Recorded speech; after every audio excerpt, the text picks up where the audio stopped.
Welcome to Get Moving TV. I'm Dr. Chris Landon and I serve as your host. Here in Ventura, we really have something occurred back in the 1960s and 70s and 80s where we had this critical mass that really put out firm after firm, idea after idea, and as the whole aerospace kind of drifted away and we turned into a bedroom community, we lost some of that heart.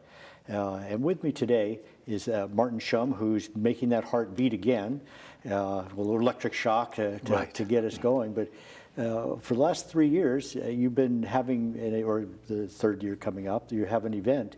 Tell us about the event and your own feelings about what can happen here in Ventura County in terms of innovation. Sure. Well, thank you, Chris, first of all, for having me here.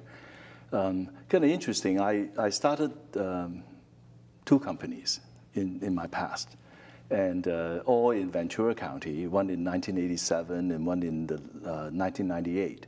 And during that period, just like you said, this area was booming with technology startups.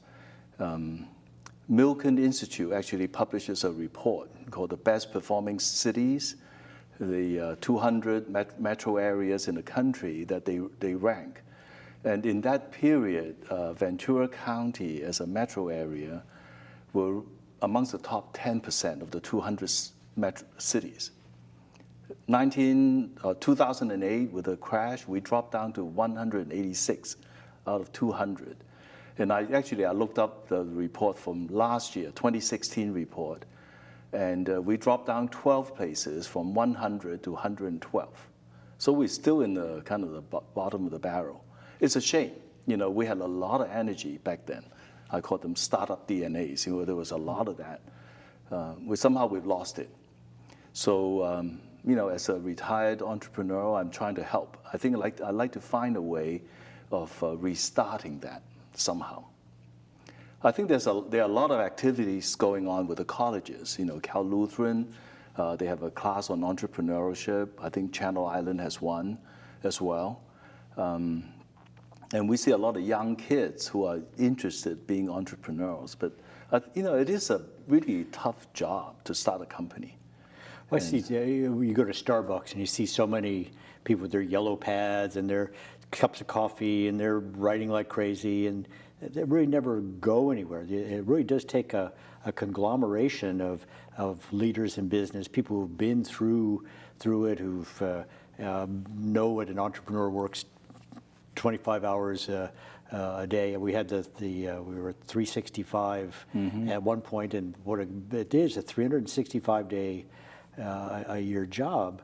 What kind of team do you have helping you out? How you know, you're starting the heart up, but they need the brain, the kidneys, and the courage, and everything else. Yeah, I think what we need really to create is a comprehensive startup ecosystem in Ventura County, and I think that is a lot more than one institution or certainly one individual, but even one institution can take on. So our effort, you know, I started this by engaging Camarillo Chamber of Commerce, because I know as an individual, sooner or later I have to stop. So I need somebody, I need an institution to go behind me and say, once it's organized, once it's started, we'll pick it up, we'll keep it going. You know, it has to be continuous. So they stepped up, and the second step was to get the public sector involved as much as possible because they have a key role to play. And so we got the city of Camarillo involved and the Ventura County government involved. So they are very supportive of what we do, and not only in terms of helping us with things that we need to get done. Like, for example, the city of Camarillo puts up $10,000 every year as a prize money for the winner of our contest, startup contest, to help them get going, which is very generous. And the county government also gets involved. Most recently, the county government actually offers a 3,000 square foot office space at the Camarillo Airport for us to use as a co-work space. So winners of our contest can have a place to essentially launch their business. Right. Well, and at the airport, I mean, we're looking for how can we be like San Jose? I mean, and so having the meeting space, having the ability to do exhibitions, having the incentives, the ability to have conventions. So I think in Camarillo, I mean, that's going to take more hotels. It's going to take a sports facility. It's going to get all those things in here. Certainly hooking up with Cal State Chenons, Cal Lutheran, and having them oriented that way. How have you seen the evolution, though, of your startup weekend? When you started out, all these things take some time and get a little nucleus, and the next year it's a little better, and then things annoy you, and then the next year it gets nothing but better. So how have you seen that evolution? Well, we started, when we started that effort, we said, well, let's look around and see what formats are out there to encourage startups. And the first year, we decided to adopt the format provided by Techstar, and they have a format called Startup Weekend, right? And it's an international kind of a movement. So and they have a very set format. It starts on a Friday. They have an open microphone, and any entrepreneur with an idea can step up. They have a 1 minute, the elevator pitch, to say, my big idea is this, right?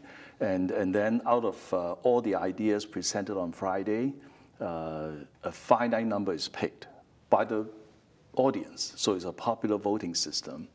And typically 10, no more than 20 ideas are picked, and they form teams right there. And then all through Saturday, they will work on their idea. And then on Sunday, they will compete. And the competition is called a proof of concept competition. Because over the weekend, there's no way you can come up with a business plan. It's just not realistic. But what is realistic over the weekend is, with the help of a lot of mentors that we provide, they can start really testing out the ideas. Is it really doable?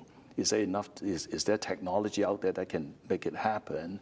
And if I make it happen, is it manufacturable? At a reasonable cost. And if I can manufacture it, will somebody buy it? Essentially, right? So the competition's on that. So we did that. It was very good. But what we learned from it was, from the first year, the real solid ideas came from veterans in the industry. That year we had 3 doctors that showed up. And all 3 doctors had really powerful ideas. Now, they didn't win they didn't win the contest, because a lot of that stuff they talked about, the young kids don't understand. Right. It's very industry oriented, but they were really great ideas. In fact, one of the doctors, a radiology oncologist, had the idea of setting up a navigation system for cancer patients on the web, and he got a lot of help from young kids with marketing, with how to package it and so forth. And he didn't win, but he said, I'm doing it because I know the market needs it. And he's going. He has a company now doing it. And last I heard from him was he's about to sign a deal with a large insurance company that could potentially explode that business into something significant. That's what we were trying to do. Yeah. So we learned from that. And the other thing that we learned from the first year is we didn't have enough engineering students there. Most of the young kids were from Cal Lutheran, from Channel Island, and in liberal arts schools or business schools. Important because they bring the marketing element, to it, but they don't bring any technical know-how to solve it. So the second year, we decided that we're going to reach out to universities past our immediate area. So we make connection with UCSB, because they have a wonderful engineering school. We reach as far out as Cal Poly and set up a relationship with them. Pepperdine, CSUN has a very good engineering school, so we set up a connection with them. So now we have more, we can tap into more. So the second year, we had more engineering talent at the event, but still not more of a contest. Like one of the young lady that came to the weekend had an idea, which I thought was a reasonable idea, and she was in one of the final teams. When I went up to her before the competition, I said, what are you going to do if you win, right? Because we have a cash prize for the winner. And so, oh, nothing, I'm still in school, this is just for fun. So the third time, so the one that's coming up now, we decided, because we have a lot of people, as I told you, the county is involved, the city is involved. I didn't mention earlier that we have 12 CEOs of local companies, significant companies that are judges. They volunteer their time to be judges for the event. So they take it very seriously. I mean, they're big guys, and also they provide a tremendous value to the startup guys, because a lot of them could be their customers. Most entrepreneurs will have a hard time getting a meeting with them. And I'm putting 12 of them in front of the entrepreneurs, say, go present to them. They're here for you, right? So this third time, we decided to do it by application only. So people with an idea, please, welcome, come and apply. We will send their ideas to some of the CEOs for review. And we welcome any good ideas. We just want people to be really serious about doing this, because we all donate our time and our resources to help them. The idea is if we find a good team, we want to do everything we can to help them get started. But the winner, for example, this time around will get $20,000 in cash as a seed money with no strings attached. The only thing we ask for is that the money cannot go to an individual. It must go to a company. So the winning idea has to form a company to get the 20,000. And then we have a $5,000 in-kind award attached to that. And the in-kind award are all professional services. So we have accountants sign up. They can set up their chart of accounts. We have an IP attorney who always donate. And he will give them a 1-hour free consultation on how to handle their IP.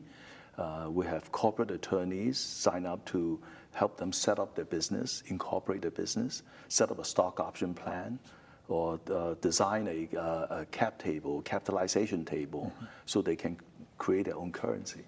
And now we also give them 1 year free use of our co-work space. That's a lot of money. We are very serious about doing this, and we want serious startups. So anybody with a great idea, and they really want to get it going, we want to help them. So we want to encourage people to apply. Well, thank you, Martin. At Ventura, it's time for you to listen to this man, time for you to get that innovative idea. You've seen the websites run underneath here, so time for you to sign up, see if you can get it by that CEO, but get incredible mentoring from these people who are going to help you get your business started. So Ventura, it's time for you to get moving.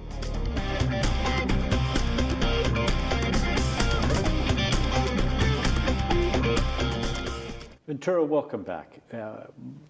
There's some remarkable things that are just hidden on the other side of a field here. And with me today is Jim. Here we go. Jim, we ended up meeting accidentally because my wife was out looking to start an escape room. And there you were, hidden in not far from here, and somewhere that's going to become very famous by the time we're done with the show. So tell me how you started with magic and what magic stands for. Well, we started a foundation called the House of Magic Foundation for the Arts. It's a very long word, doesn't fit very well on a bank statement. But about 6 years ago, we decided to form this nonprofit that focused around art education. So we wanted to create a facility that people could come to that wasn't just about a dance class or martial arts. We wanted to create something that encompassed every aspect of art. Someplace where a mom or a dad or a family could participate, and while they're working on salsa dancing, their child could be in a music class or in a magic class. And so I've been a magician for about 40 years, which is remarkable because I'm only 30. But I always wanted to have a facility that had a magic shop, and my wife had a passion for the arts. So we recently sold a software company, and decided to form this foundation. And my wife said, I got it. We can call it the House of Magic, and Magic will be multi-arts gallery and instructional center.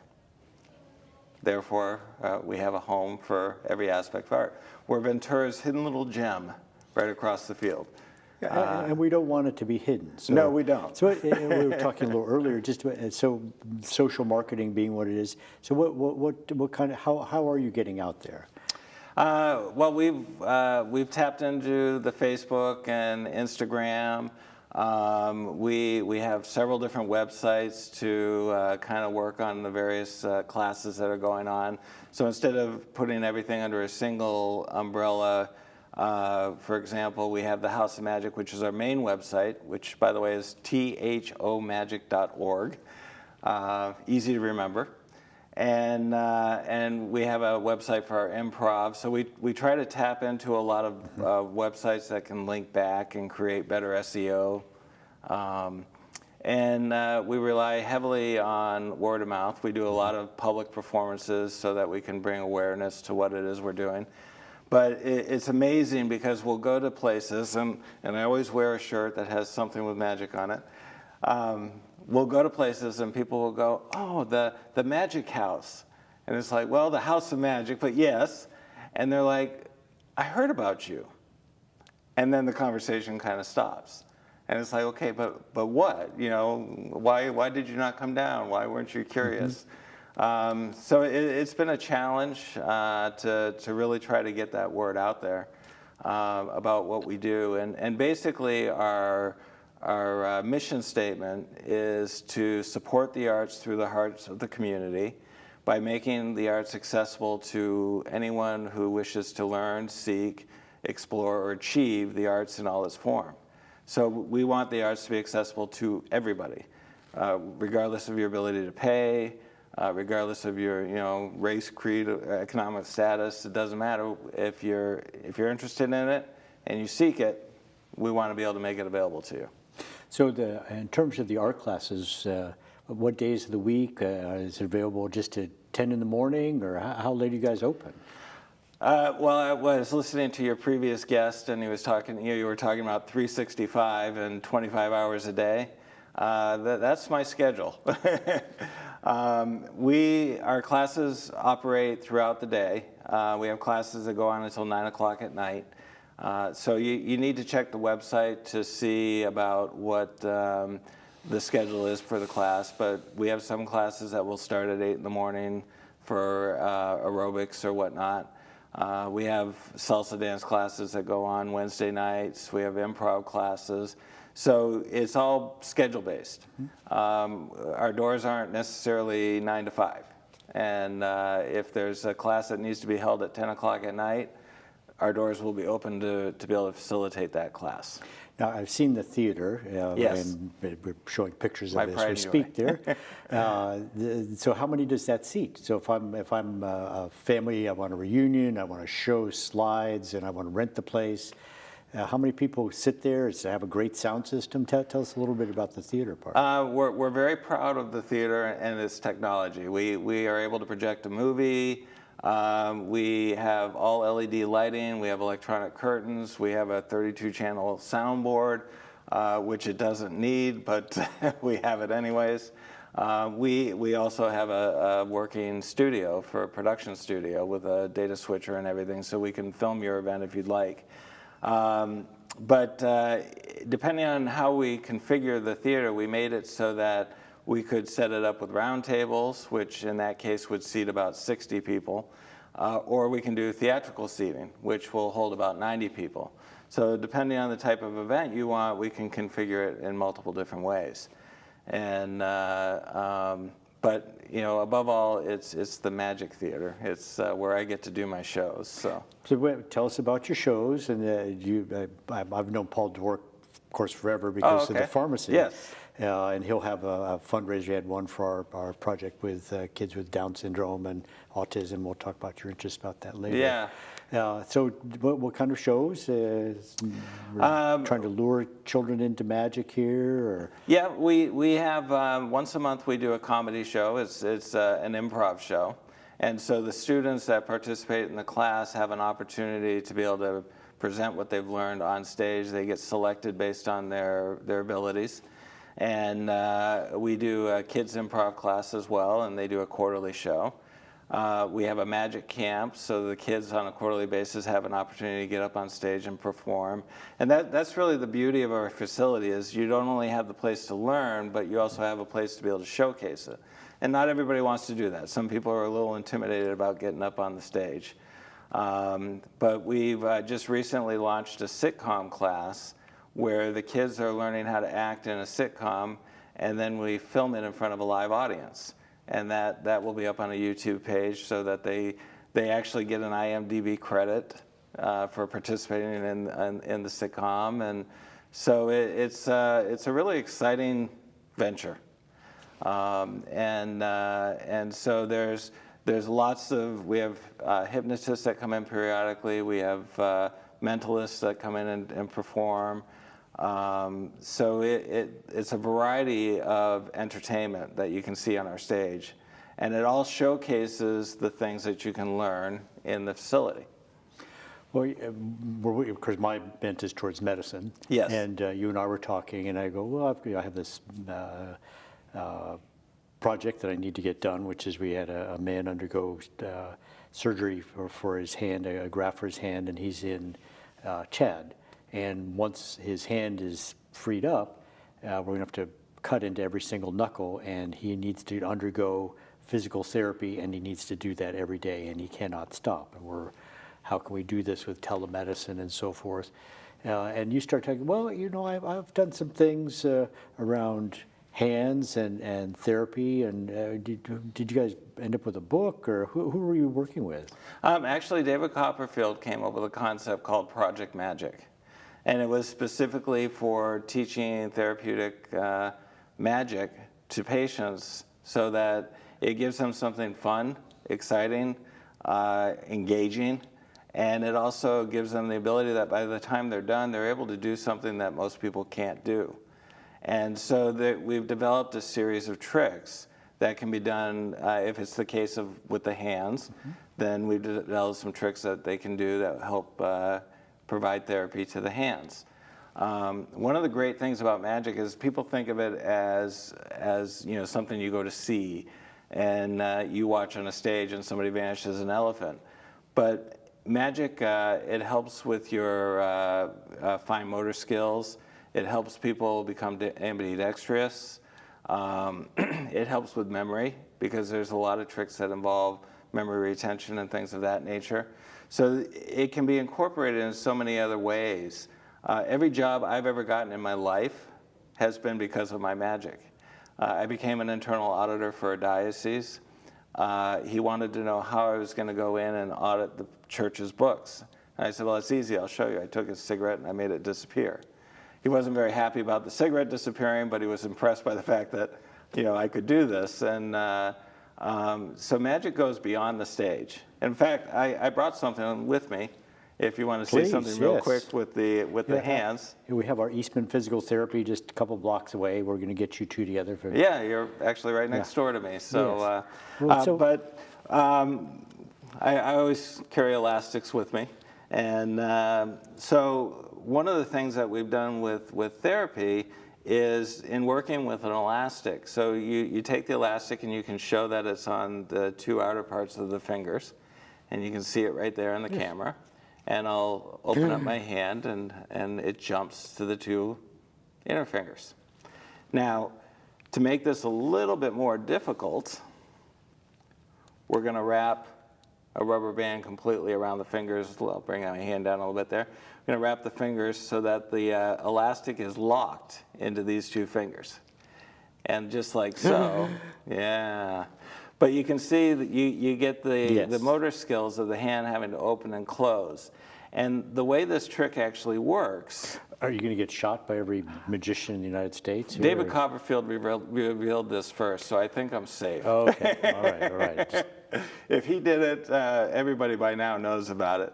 But what's the beauty of this in physical therapy is, you know, you have the opening and the closing of the hands, but then you have to get the thumb to reach over, grab the elastic, and place the fingers inside. So this is what it looks like on the backside. That's what the audience sees. That's what they're seeing. And then you're just lifting the fingers up to cause the elastic to jump.